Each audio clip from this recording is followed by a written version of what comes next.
So LA Knight and Rick Boogz is supposed to be a tag team? What?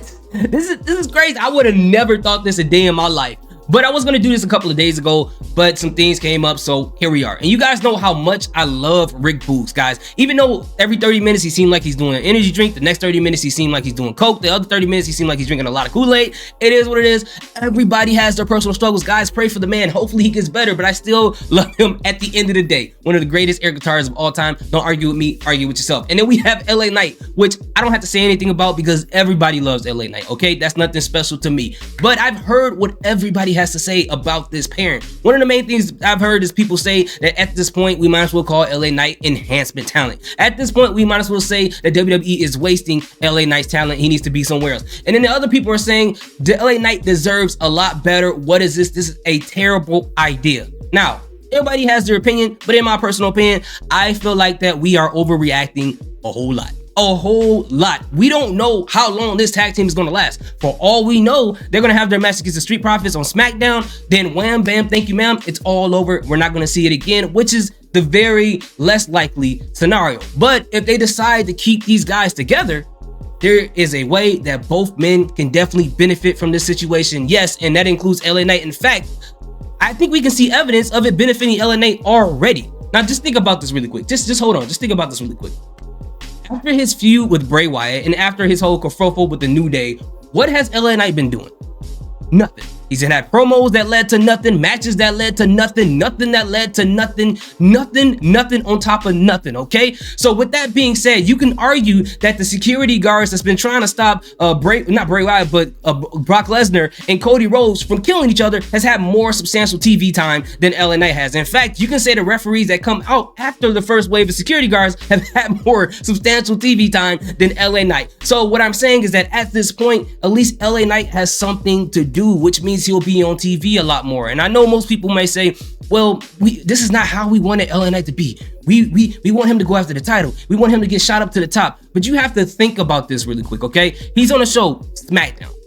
It's only 2 hours long, and even less than that if you take away from the commercials, okay? Now, with this whole bloodline thing unraveling, that means the bloodline storyline is going to take up a lot of time, whether we're talking about backstage segments, whether we're talking about in-ring conversations, whether we're talking about in-ring matches, okay? So you got that taking up the time. Then you got the SmackDown Women's Champion. If they got stuff going on with her, that's going to take up time. You got the mid-card champion, US champion, Austin Theory. That's going to take up time. Then you got other people as far as tag teams that's taking up time. So for a singles competitor that has nothing to do, how much time do you really think they have for him to be on TV? Just think about that, okay? So with that being said, LA Knight is getting TV time. It may not be the TV time you want, but it's the TV time that he's going to get, okay? And right now, it's probably not a good time for him to get shot to the top. You don't want him to get up in random feud with Austin Theory. I don't think that they're going to do that anyways, because heel versus heel. I think they've done that a little bit, but I don't think they're going to do that in this situation. You would want LA Knight to be in a situation in a feud that leads up to something. You know, the best meals are slow cooked. So, you know, I would rather see it be done that way as opposed to him winning the championship and then they don't know what to do with them. Because we have a couple of examples of where creative don't know what to do with them. Lacey Evans, Karrion Kross, Bray Wyatt. We don't want LA Knight to end up in that, because it doesn't matter how much charisma and how much over you are with the fans. If they don't know what to do with you as far as booking, that can destroy everything. Okay, so here we go. This is how they can make it benefit for both men if they follow my instructions piece by piece. Possibly. I don't know. Maybe it'll work. So they're going to have this match obviously on Friday Night SmackDown. And what they can do is have LA Knight come out first as far as being the first contestant in the tag team match. Do pretty good. Tag Rick Boogz in, because Rick Boogz like, let me in, come on, let me get a chance. Like, you know, because Rick Boogz kind of like a little kid. He's just super excited and very optimism. You know, he might be my spirit animal to a degree. But at the end of the day, yeah, he's just like that. And then when he gets in, he ruins the match. LA Knight sees that he's losing really bad. LA Knight walks away from the apron and Rick Boogz get pinned 1, 2, 3. And LA Knight does this because, you know, he's LA Knight for one, but also on top of that, by not being on the apron or in the ring, he could say, hey, I wasn't in the ring. I didn't lose the match. He lost me the match. You saw that I was going to win that, but he lost me the match. And Rick Boogz can eventually walk up to LA Knight and kind of have the storyline that he was going to have with Elias Sampson. I don't know what happened with that, but he can tell LA Knight, hey, I'm sorry, I didn't mean to, and I want to be a big WWE star like you. I want to be loved by the fans. You have all these fans that love you. I want to learn how to be that way. And I'm sorry, I'll make up to you. Just let me be your student. Just let me follow after you and figure out the things you want to do. Now, why would LA Knight accept this? Because LA Knight's, he's a bit arrogant. So what he's going to do is just take Rick Boogz and just use him as like a servant. He wants to go get his clothes ironed. He wants to go get his grape poupon. He wants to go get his grape soda. He wants to go get his yellow M&Ms, whatever the case may be. He's going to treat him like that. But Rick Boogz feels like he's benefited from it because he's like, hey, if this is what it takes for me to eventually become a big WWE star, then I have to do what I have to do. And there's nothing more than what people love to see on TV, especially with a storyline. It's to see a face fight through adversity or learn the road, start from the bottom and eventually do what you have to do as far as hard work to get to where you need to get to. And that's going to get the fans over with Rick Boogz by him getting more TV time and people loving his personality. And as time goes on and you see Rick Boogz like winning singles matches, even if LA Knight got to get involved and cheat for a little bit without Rick Boogz seeing it, like those can make Rick Boogz feel more confident in himself. They can win some tag matches and etc. and etc. Now, how is this going to lead to LA Knight getting a championship belt? Because a lot of people really just want to see that at the end of the day. I want to see that too.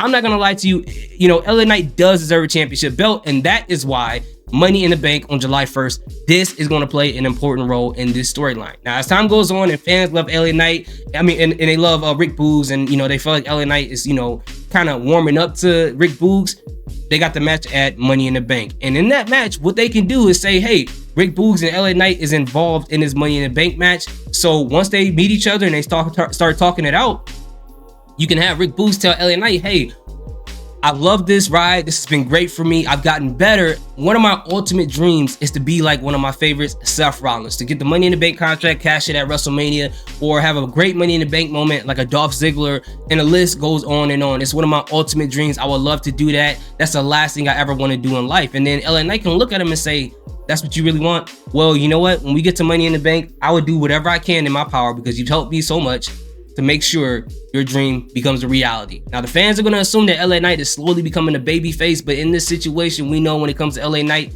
sometimes it's a lot of BS that comes out of his mouth. There's facts, but there's some BS that comes out of his mouth every once in a while. And this is going to be one of those situations. So when they get to Money in the Bank on July 1st and they have this match, hopefully it's a great match depending on the contestants, which I feel like WWE has been pretty good as far as booking these things. You can have at the end, Rick Boogz climbing up to the top. LA Knight's like, go ahead, go up to the top. And LA Knight can climb up to the top with him. Rick Boogz looks at him like, what are you doing? I thought, I'm getting the briefcase, right? And LA Knight's like, no, I'm just here to allow you to, I want to celebrate with you. I want to see this happen. Go ahead and grab it. Just go ahead and grab it. I made you a promise. I'm going to keep my word.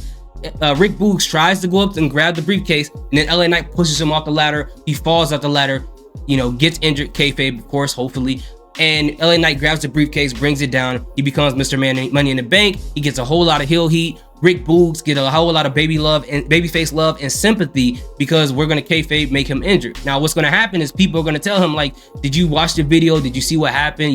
LA Knight has been trying to use you this entire time, and he used you in this moment just to get an opportunity at the Money in the Bank contract. He's a weasel, etc., etc." And Rick Boogz in his mind is trying to justify what LA Knight did because he believes that LA Knight is his friend. As this relationship goes on, it's a one-sided relationship because Rick Boogz is thinking in his mind, LA Knight is my best friend. He cares about me. He's made my wrestling career better. He's got me to the opportunity. So when he pushed me out the ladder, maybe he was trying to give me a pat on the shoulder and he just pushed too hard. Maybe he did that. There has to be a good reason why. So he has to have this delusional relationship with LA Knight, and then that can just write off Rick Boogz for a little bit until eventually he comes back. Now, what they do when he comes back, I don't know. I didn't think it all the way through. That's the WWE creative's job if they decide to go that direction. I don't get paid for this. If you guys want me to write this, WWE, give me a bank. Give me a check. Pay me, man. Fill my pockets up. And I don't mind doing this at all. But at the end of the day, if none of this happens and they decide to waste LA Knight, that's definitely a possibility. We've seen this happen with talents that were white hot and they just kind of